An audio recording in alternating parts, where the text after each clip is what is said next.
Oi, meus irmãos. Peguem a Bíblia de vocês, abram em 2 Reis, capítulo 13, do versículo 1 ao versículo 6.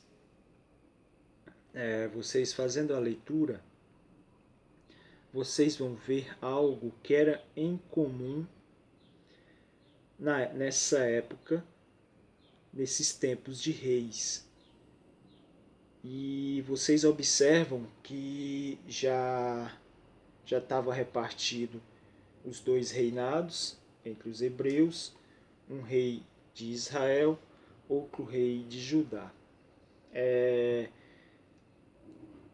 Numa análise entre esses dois reinos, a gente vê que o rei de Israel fazia o que era mal perante o Yahvé, fazia tudo que aborrecia Deus. Seus pecados eram pecados com ídolos e várias outras abominações. Já o reinado de Judá, a gente vê que alguns reis fez o que era bom. Fez o que era bom aos olhos do Senhor. Porém, os poste-ídolos e sacrifícios nos altos ainda continuavam. Então a gente vê que na época desse reinado de reis, o povo não fazia o que Deus pedia. O povo não guardou os mandamentos do Senhor. E muito se dava por conta dos reis. Os reis, começava dos reis, dos grandes, a fazer o que era ruim, e assim conduzia o povo, influenciava o povo a fazer o que era mal, né? E o povo, muito deles também sem conhecimento, não sabia lutar contra o mal que os reis, contra as abominações que os reis faziam nessa terra, né? Então a gente vê nesses textos o rei de Israel fazendo o que o rei Jeroboão fazia, fazendo inúmeros pecados e não deixando de errar. Se a gente pegar essa analogia, fazer uma analogia, né, entre esses reinados do povo entre os hebreus e a igreja hoje, a gente vai ver uma certa similaridade. Por quê? Olha, a igreja hoje, a gente tem algumas igrejas que faz todas as abominações que povos antigos faziam, pecam com ídolos, com atos abomináveis, com heresias, deturpam a palavra de Deus, acrescenta tradições, costumes. A gente tem igrejas assim hoje. E a gente tem igrejas como o reinado de Judá. Igrejas que faz o que é bom aos olhos de Deus, porém tem alguns erros. O erro do poste-ídolo, como eu citei, e de estar subindo em altos, em montes, para ficar fazendo holocaustos ali para outros deuses, né? Não que eu diga que tem igrejas que faz coisas para outros deuses, mas eu faço uma analogia apontando para algumas igrejas que têm algum erro. Agora você me pergunta, que erro é esse? Eu posso citar, por exemplo, agora que a gente está chegando no Natal, né? Eu posso citar o exemplo de costumes que colocam dentro de igrejas que são de origem pagã, como a árvore de Natal. Eu já vi dentro de muitas igrejas a árvore de Natal. A árvore de Natal tem uma história por trás dela, uma história horrível, uma história de paganismo, que está associado até a deuses antigos, como a Astarote, a árvore simbolizando a deusa Astarote.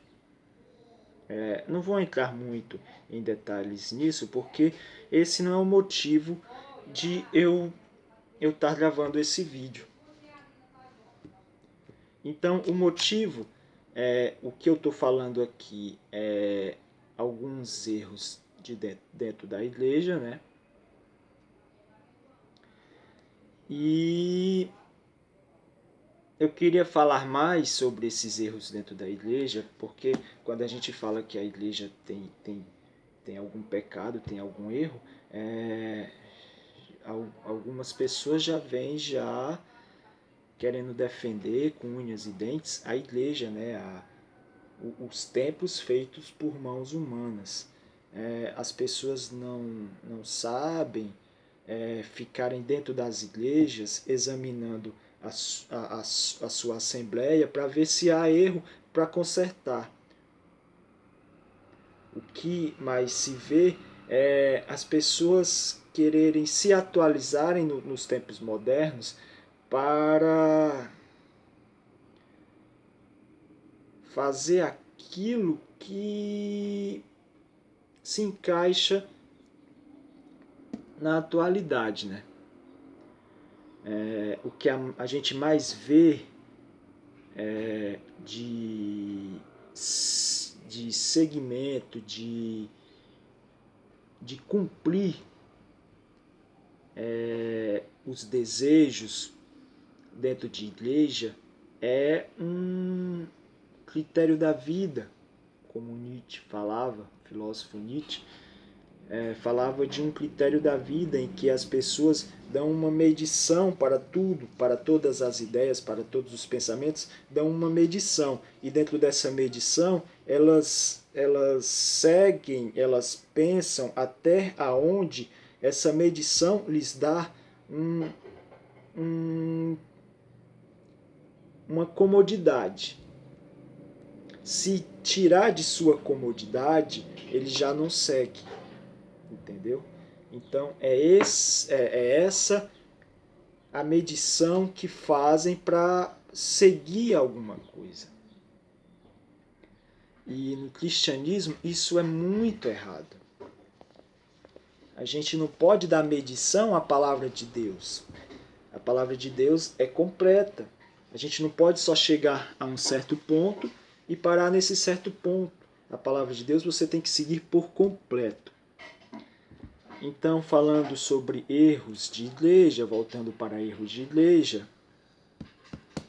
a gente pode ver como eu hoje abrindo o Facebook, eu vi pessoas se escandalizando porque viu uma pastora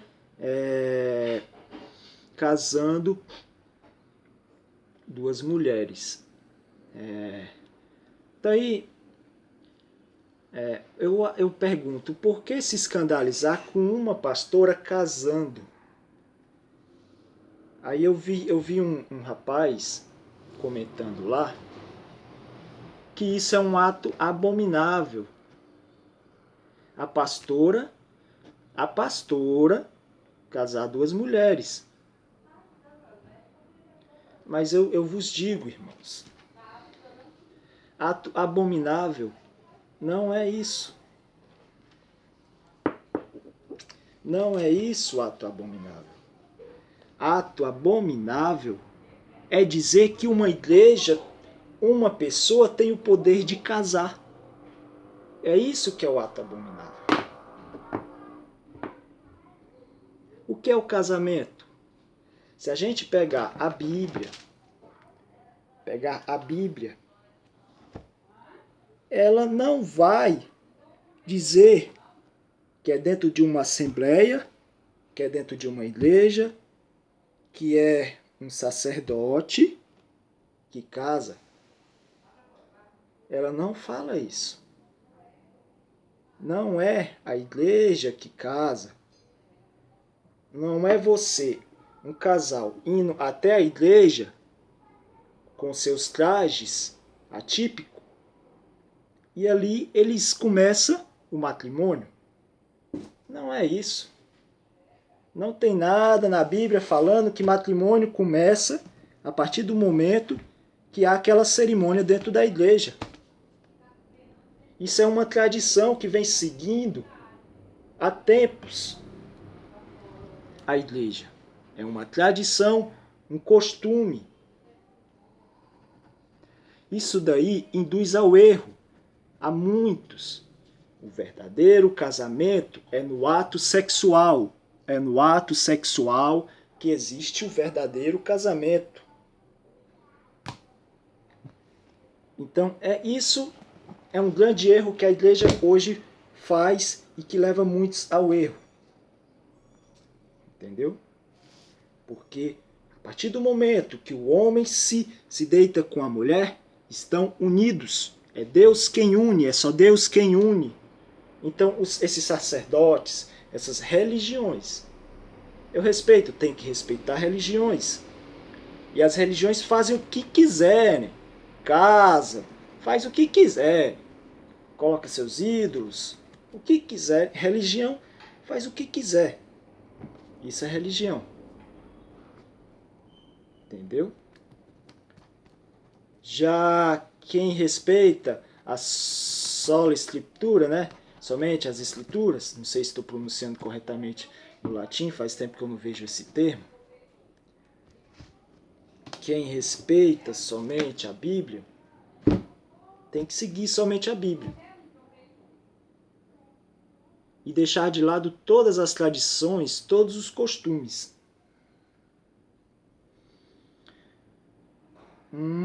Agora eu vou dar a grande mensagem, né? Porque a gente vê aqui nesse tempo de reis que eu li para vocês, o povo padecendo, sofrendo. O povo estava sofrendo e demais nesse governo desses reis. Por conta dos pecados dos reis e por conta também do povo que não mais seguia os mandamentos de Deus. E só vinha perseguição lá nessa época, né? Por causa disso. Deus levantava reis de outras nações que dificultava a sobrevivência do povo de Israel, como a gente viu no texto aqui.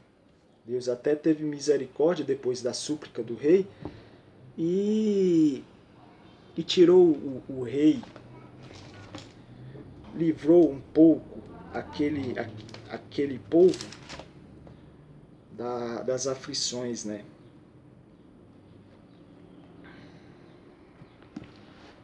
E a gente vê na igreja hoje ainda com erros, né? A gente vê também o povo padecendo, sofrendo. Muitos por falta de conhecimento. A igreja hoje, um outro erro, né? Há igrejas que são boas. Eu congrego. É bom congregar. Há igrejas que são boas, que têm um bom ensino. Mas assim, eu vejo que era para se edificar mais o templo do Senhor. Eu não estou falando de fazerem mais edifícios, igrejas feitas por mãos humanas para estar fazendo as cerimônias, né? eu não tô apontando para essas igrejas, templos feitos por mãos humanas. Eu estou falando dos cristãos, que se era para edificar mais os cristãos. Há muito cristão que vive na miséria. Há muito cristão que tem pouco conhecimento. Eu gosto muito de alguns trabalhos de algumas igrejas quando tem estudos bíblicos, quando dá cursos de teologia para o irmão, quando dá curso de grego ou de hebraico para um irmão, quando dá conhecimento, né? É muito bom, é muito bom, e o coração da gente se alegra quando a gente vê que tem igrejas que quer a edificação do templo de Deus, né? Que é a edificação do homem, do homem cristão. E é isso, é bom a gente ver os irmãos se edificando, crescendo. Então, eu deixo essa exortação, né? Que as igrejas lutem mais para a edificação dos templos ali, porque são muitos templos que há dentro das igrejas. Edificação para mais uma vez mais uma vez eu falo, a gente tem muitos templos feitos por mãos humanas, bonitos, grandes, mas a gente tem poucos templos mesmo de Deus, cristãos, que são grandes, né? Os irmãos era para se ajudar mais, os irmãos era para... É irmão, né? A própria palavra fala. Se você tem um irmão, se você pode dar o melhor para ele, você dá. É irmão. Um irmão tem que fazer pelo outro coisas boas, ajudar. Os irmãos têm que se ajudar uns aos outros, né? Em todos os setores. Os irmãos têm que debater todos os setores sociais e principalmente a política, viu? A gente vê reis ruins sendo responsáveis pelo pecado naquela terra. A gente não pode ter reis ruins, como Jeroboão, Jezabel, sua esposa, né? A gente não pode deixar que nossos políticos sejam Jeroboões e Jezabéis. Não podemos deixar. A gente tem que ter bons políticos. Temos que lutar para ter homens como Davi, homens como Salomão, à frente da política, para que faça alguma coisa por nós, né? Por nós cristãos, para que a gente não chegue a ser perseguido. Porque a gente luta nesse mundo contra principados e potestades.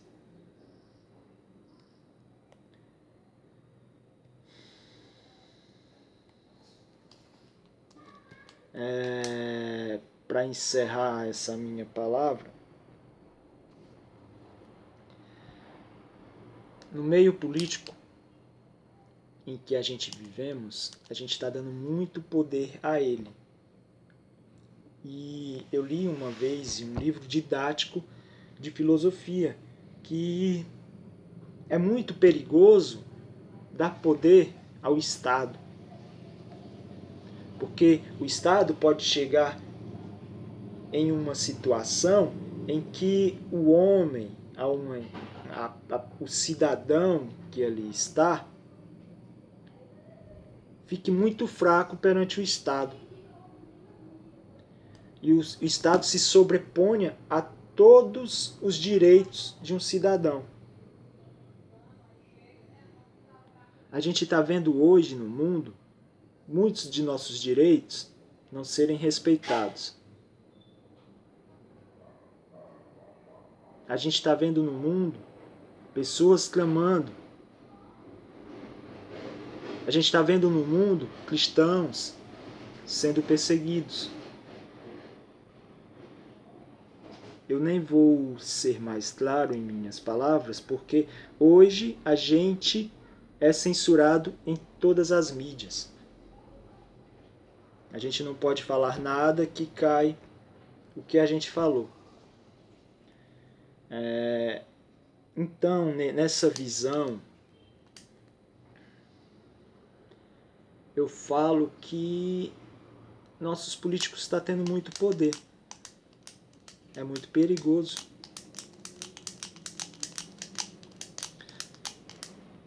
E, assim, eu vejo muitos pensadores ficarem se debruçando para resolver problemas políticos, para não deixar que os políticos tenham muito poder, que o Estado tenha muito poder, que o cidadão possa se defender contra o Estado, quando o Estado passar dos limites, né?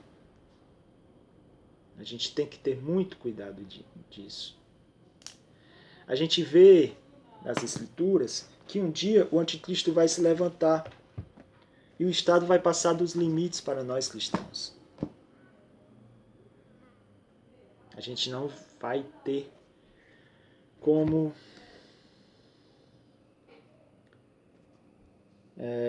viver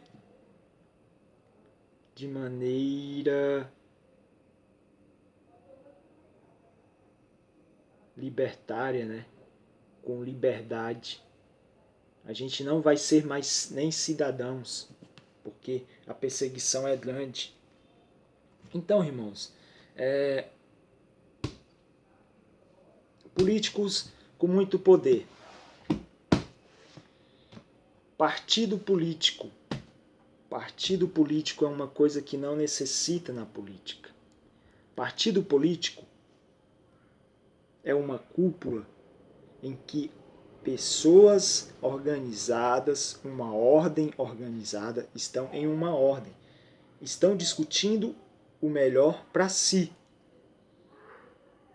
Estão discutindo o melhor para aquela cúpula, o que eles têm a ganhar.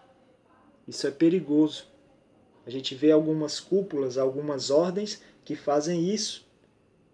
E fazem isso com seus próprios, as suas próprias, podemos falar assim, querendo apenas o seu bem, né? Apenas a sua comodidade. Então é perigoso. Partido político não é necessário. Eu, se me candidato, eu posso muito bem expor para as pessoas as minhas ideias sem eu ter um partido político. Como agora eu estou expondo as minhas ideias, eu sou cristão, mas a gente tem várias denominações cristãs. Nenhuma dessas denominações cristãs responde por mim. Eu estou aqui falando para vocês compreender os meus pensamentos, compreender quem eu sou. É isso que um político deve ser. Tá? Então o partido político se corta, você corta uma ordem, uma organização. Você corta um poder deles. Outra coisa que você pode cortar, e vai cortar um grande poder da política, é esse poder que o político tem de nomear pessoas em cargos públicos. Sim, eu posso dar exemplo de uma cidade. Eu tenho aqui uma cidade, aí eu tenho a prefeitura, sou prefeito, eu posso colocar quem eu quiser e nomeio pessoas para dentro da prefeitura, nomeio pessoas para dentro da área da saúde, da área da educação e em vários outros setores de saneamento, em vários outros setores de obra, né? Todos os setores que uma cidade necessita.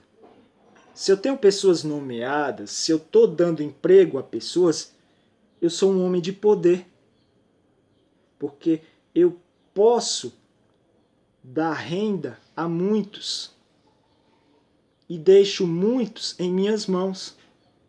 Sou um homem de poder. Então, o que fazer para resolver isso? Façam provas de 4 em 4 anos e as pessoas capacitadas que passaram nessas provas, elas vão exercer cargos públicos. Não dê esse poder para o político. Então eu vou encerrar para não ficar muito grande esse vídeo. Eu vou me encerrar por aqui. E é isso, irmãos.